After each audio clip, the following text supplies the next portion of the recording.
Hey everyone, it's Joe Stanovic here, Certified Financial Planner. And in case you haven't noticed, volatility has been picking up in the stock market and in the bond market too, not just in the stock market. So I want to record this video to give you a little bit of context behind what's going on, why. I mean, at the end of the day, the why we are seeing volatility could be any number of factors. I will not go through those on this video, but I am going to show you a chart that I think is important to have some understanding of, because it does give us an understanding of what is happening today in terms of the volatility, why we're seeing so much volatility in financial markets. So back on September 19th, this is the chart we're looking at right here, is related to September 19th. Mr. Powell and the Fed. I talk about the Fed. I've talked a lot about the Fed on videos over the last couple of years because they're extremely important to the financial markets in the direction of equities, how expensive it is to borrow money, etc. There's a huge knock-on effect based on what the Fed communicates and does. And on September 19th, Mr. Powell announced that the Fed was not going to raise rates for the month of September. So the market kind of expected that. They knew kind of going into it, it was priced in that the Fed wasn't going to raise rates. So no surprise there. Where the surprise came was in what is called the dot plots, which is basically looking at the expectations for where interest rates are looking out into the future. The financial markets, Wall Street, forecast based on economic data that they're seeing today. Wall Street kind of forecasts where they see interest rates landing a year from now, 2 years from now. So does the Fed, based on their own economic models internally.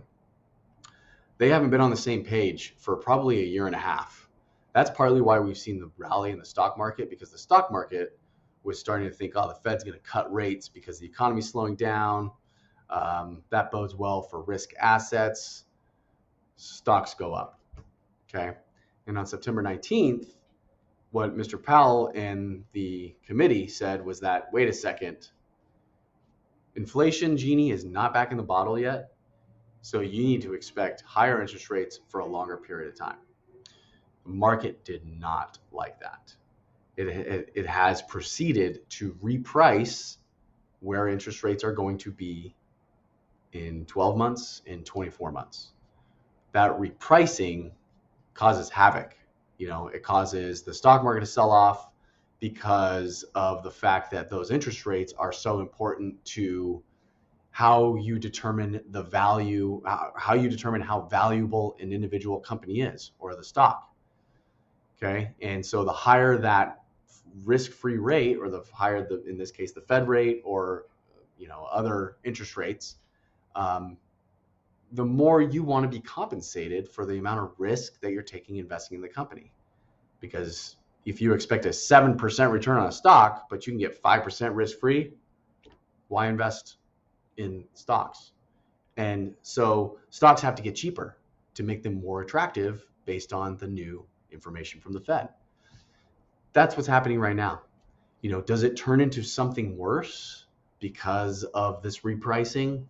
That's anybody's guess. There's always the fear mongers that are always looking around the corner for some reason, looking for a reason for you to click on their article.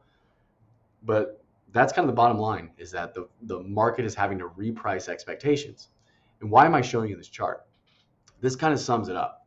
Okay, so the blue line is the Fed's expectations for where the federal funds rate is going to be at the end of 23, at the end of 24, and the end of 25.